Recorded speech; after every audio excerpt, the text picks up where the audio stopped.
Final Fantasy III was originally released by Squaresoft in 1990, but this is based off the 3D remake made for Nintendo DS, released in 2006 by Matrix Software.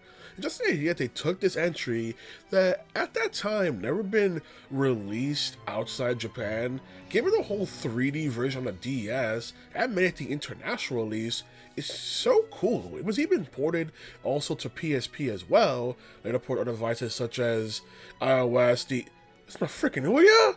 And this is based off the PC release that eventually got updated to remove some of the mobile aspects, as the PC release was based off the mobile release of the 3D remake. Aside from it being in 3D, there are also other changes made, such as the fact that the 4 nameless heroes in the original, who were just the Onion Knights, now officially have names, which you can name them, but their defaults are Lunith, Arc, Refia, and Ignis, and they all have a bit of a background. It doesn't really change a whole lot of the adventure, but it does make certain relationships with characters a bit more personal to each of them, and they do get a little moments to shine. Despite having this version with these named characters, Square Enix will still default to the Onion Knight when it comes to a lot of content that uses crossover characters.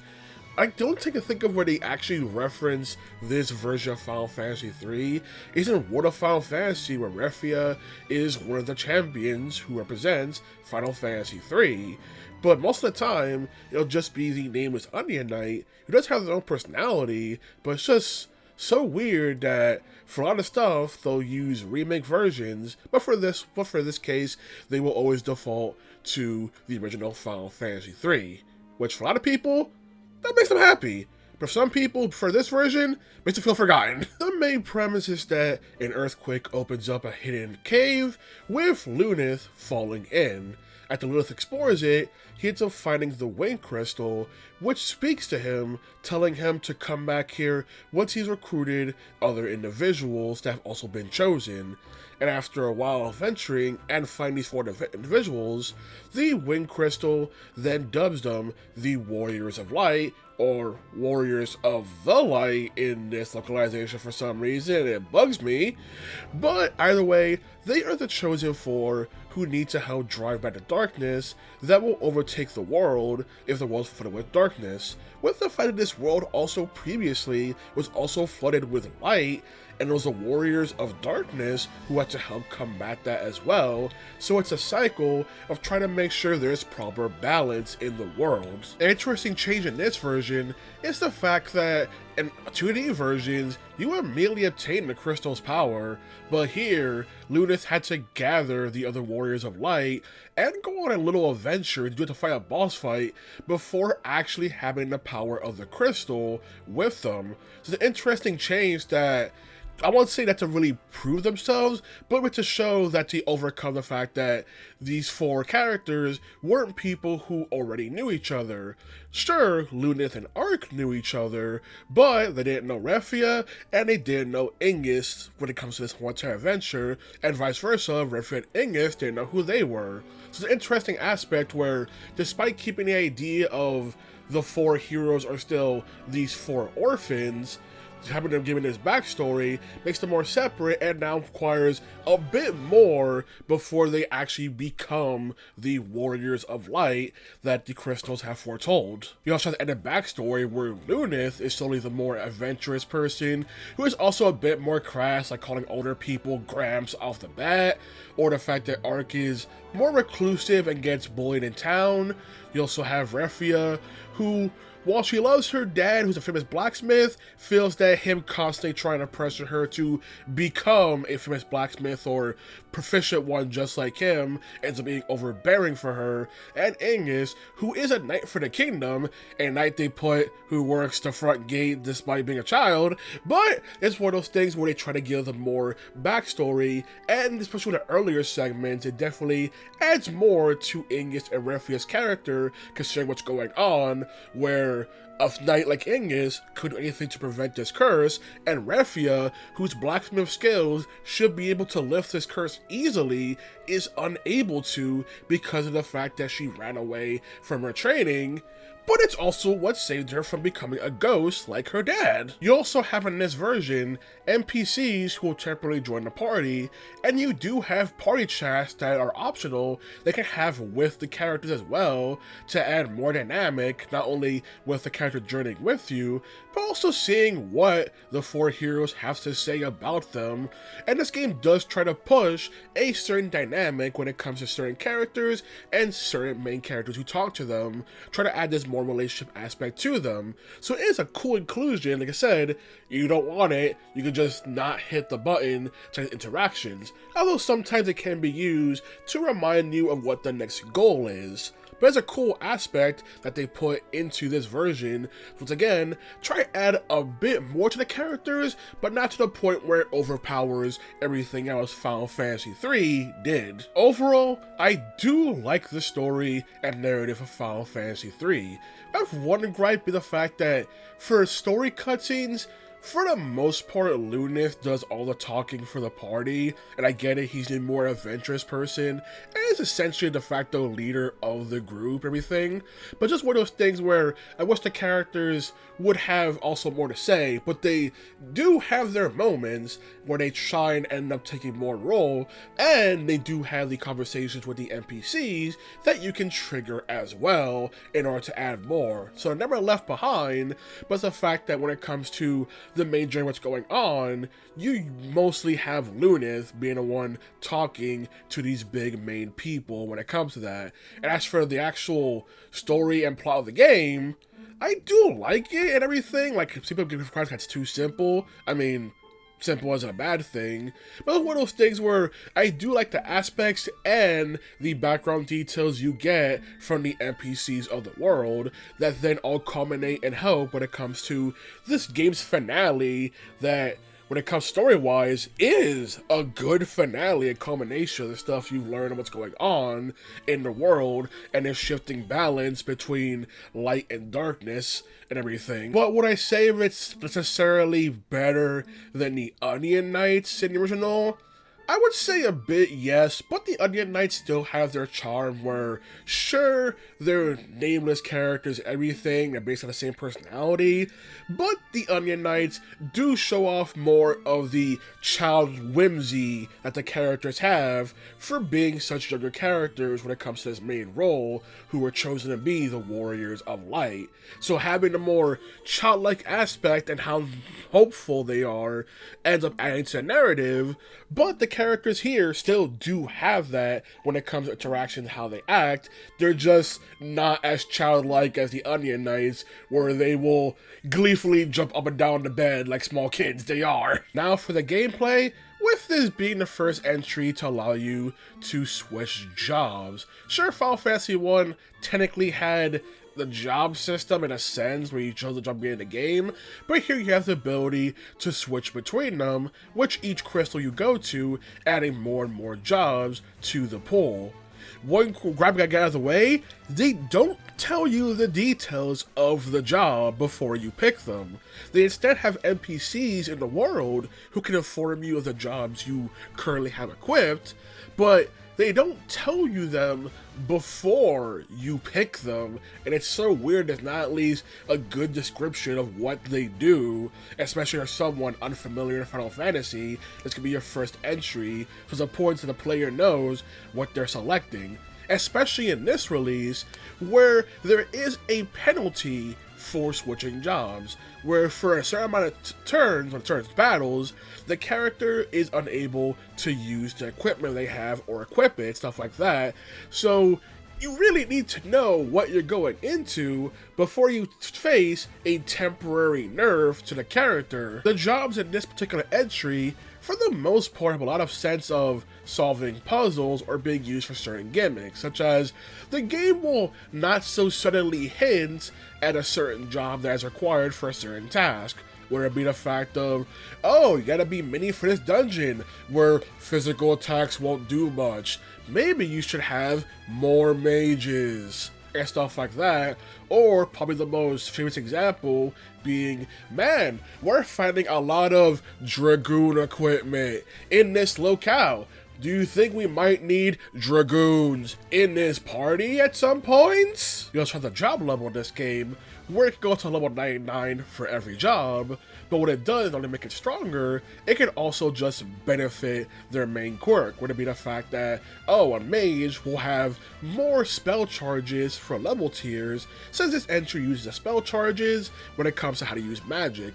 Or you can be an offensive character and you'll start doing more hits per turn when you do a basic attack and stuff like that. Which why it helps, the game should have told you what each job did, but it doesn't.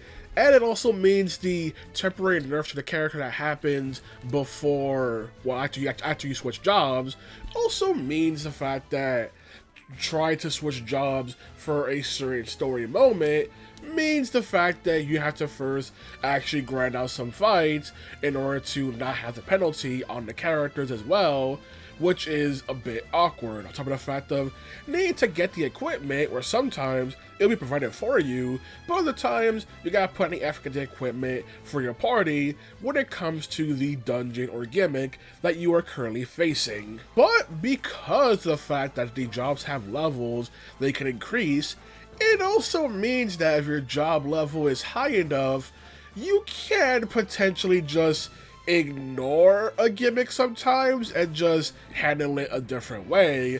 Like, there's one section where the game kept telling me I needed a Dark Knight, but I didn't use a Dark Knight. I just had a monk that had a very high job level that could pretty much in one turn kill off any enemy that would multiply, making the issue of multiplying enemies not something I need a Dark Knight for. This version of Final Fantasy III also slightly changes the job pools you get from the 2D version, being the fact that some jobs you would have gotten earlier are now gone later, or the original Onion Knight job is actually a bonus that requires using the Magnet system, where NPCs in this version of the game will send letters to the characters occasionally, and you gotta do some stuff or to get the letters to be sent towards you in order to eventually unlock the Onion Knight job, and stuff like that. Or the two hidden optional jobs from the 2D version are now just given to you, but because of that, they are nerfed to be on par with other jobs. But when it comes to like the ninja, it doesn't matter. Shuriken's means doing all 9 damage, so what nerf? I've seen some complain that because of how the job system works with dungeon gimmicks, they feel like certain jobs basically have no actual use at certain instances, when one, the job system is what you make out of it, but it's other complaining the fact that there's less customization here than compared to Final Fantasy V. Okay, one, the number 3 comes from number 5, and 2, they're going for different ideas here. They're not both trying to be a big customization fest. Final Fantasy III wants to have a job and mostly trying to stick with it for the job levels, and yeah, you can change them occasionally for the dungeon gimmicks, where they're used more so as a way to solve puzzles. But by the end of the game, once you have the final jobs in the game, those jobs essentially just have more powerful versions of previous ones, highlighting what they basically wanted to actually be doing, which is now sticking to a more end game tier job and pretty much sticking with that. Like, yes, some of them may be outclassed. Like, obviously, a monk will eventually be outclassed by a black belt, or you have a warrior and a knight who are not the same thing. Warrior's more offensive based, knight's more defensive based, stuff like that. But you can still do interesting combinations, whether it be stuff such as using the Viking that can take all of the enemy's attention away from the party and stuff like that, and just give them 2 shields to pretty much work things out. Or you can have stuff such, hey, you want to use a saves that can use all types of magic as well? Sure, you can go ahead and do that up to the limit of your MP charges. So there's stuff you still can do.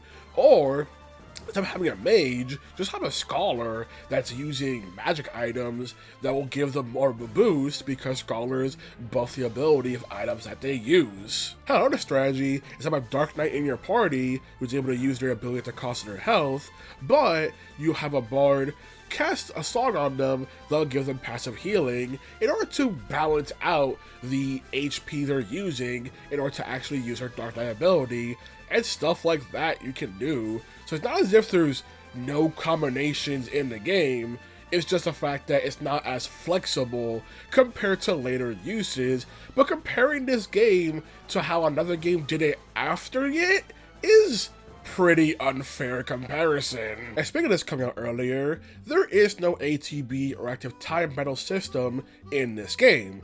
You also have the fact that when it comes to the dungeons, they also have no save points. They're shorter than other Final Fantasy entries, so even if you die, you don't really lose that much progress in the game, but it's one of those things I know can annoy someone that there is no saving in the dungeons. Typically when people get mad at the dungeon called the Crystal Tower and claim it's one of the worst dungeons in Final Fantasy, when in reality, the Crystal Tower is actually a short dungeon. It's everything after it that can make it annoying, but dungeon-wise, it's not too long to actually go through, and it's pretty simple to go through and everything. It's just the fact of, you know, people don't want to redo all the progress if they were to die in the dungeon, so I can understand the frustration. I just feel like the target of your ire should not be the Crystal Tower itself. Another quirk of this game is that, like the 2D versions that came out before this release, you also have the fact that Phoenix Downs are a limited item. You can find them in chests, but you cannot buy them at stores whatsoever. So these are more precious resources when it comes to reviving your party members in the middle of a dungeon, as short as they may be.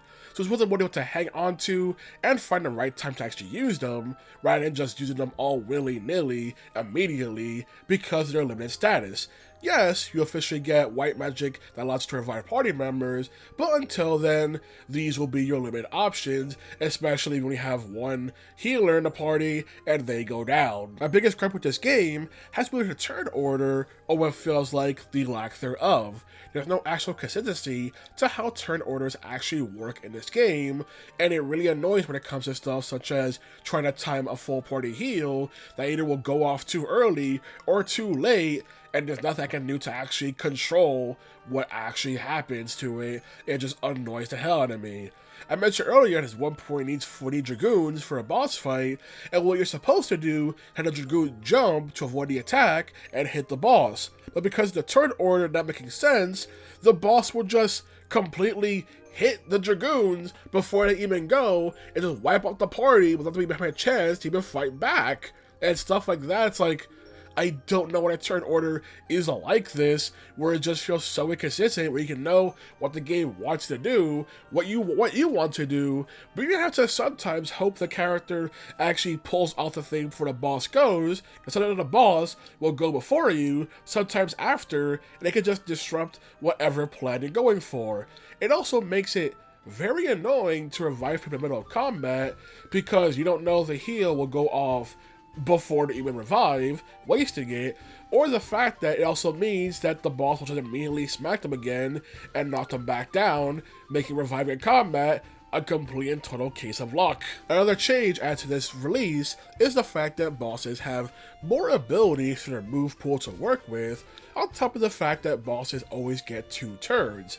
They can't do their big attack twice in a row, so don't worry about that. There's still a thing that they will always go twice. It's something you have to pretty much look out for. Like sometimes they can just do 2 basic attacks and call it a day. But like I said, they will never at any point just spam their big attack twice in a row. This is one of those things that they do try to add more difficulty to this release by giving the boss more things to fight with, and also giving them 2 turns in a row.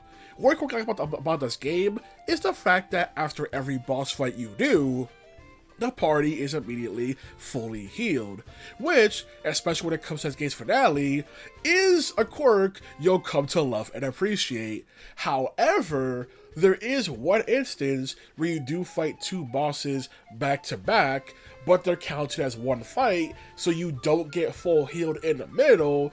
So a place where the full heal would have been appreciated, you don't get in that particular instance. You also have optional locales and boss fights you can go after, not a large amount, And there are some instances where the difficulty can spike so much higher to where those optional areas don't feel so optional anymore.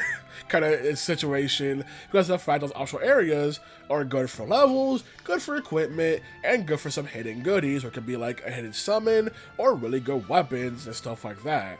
There are no hidden jobs in this version, like I said, so you get to worry about that. It's one of those things where sometimes the optional things don't look that optional compared to getting smacked in the face at 9 and going on the main path. But it's one of those things where there are still optional content to go for.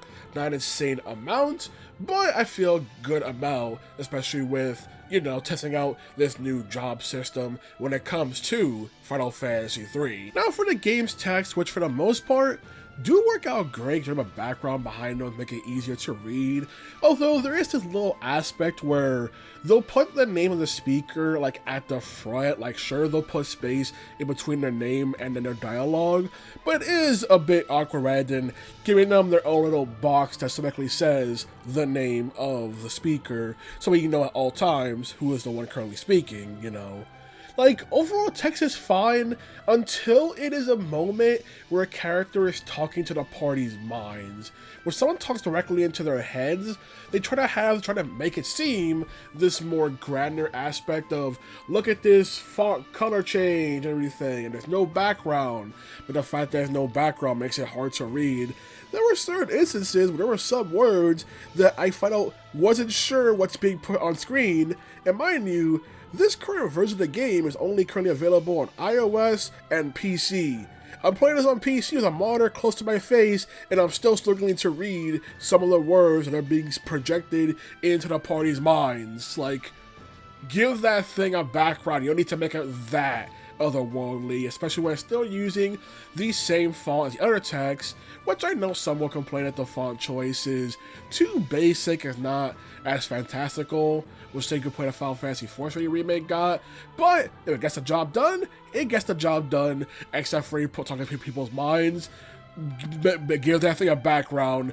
Stop trying to make it that mystical. Overall, I first beat Final Fantasy III with the Pixel Remaster, thought it was great, and I still think this release is great. It has its own pros over the 2D versions, with the fact that it does do more narrative-wise with the character interactions, giving them backstories, and even the slight alterations to the actual main plot, how it starts out, by giving this different aspects. Like I said, the gameplay-wise, it is great, but man, the turn order pisses me off, and the fact of the aspect of you gotta do a certain amount of battles while with a character nerfed isn't as best people make it out to be. It's just an unnecessary feature. Like, it just doesn't really add anything to the game. Like, it's not even a case of, oh, maybe they want you to essentially get some job levels before starting the job. But even then, getting job levels is pretty simple in this game. Hell, there's actually an exploit people use to actually break the game early because of how job levels function. But it's one of those things that whole entire aspect of, oh, you can't use your equipment for like 2 battles, 4 battles. One time I had 10 battles somehow, and rarely there were times where I had no punishment. What's up with that? Kind of whole entire thing. The mechanic didn't need to be there. I know some complain that the finale feels like it comes straight out of nowhere. I disagree, because I feel like everything the game was properly building up to, especially with the NPC chatters, constantly highlighting certain aspects when it comes to the balance of light and darkness. So it's one of those things that I get what they're going for. I feel like they did work out. It's not as random as people seem to make it out to be. So guys, about Final Fantasy III 3D Remake, it is still a great version of the game, and it's also the version that gets not as talked about, like I said, because the Onion Knife original is used more for crossovers, or because nowadays people are going to play the Pixel Remaster, which is based off the NES version with the Onion Knights, which does have its own pros over this one as well. Neither are bad or worse versions, they just have different strengths that they go for. So I gotta say about Final Fantasy III, alrighty then, good day.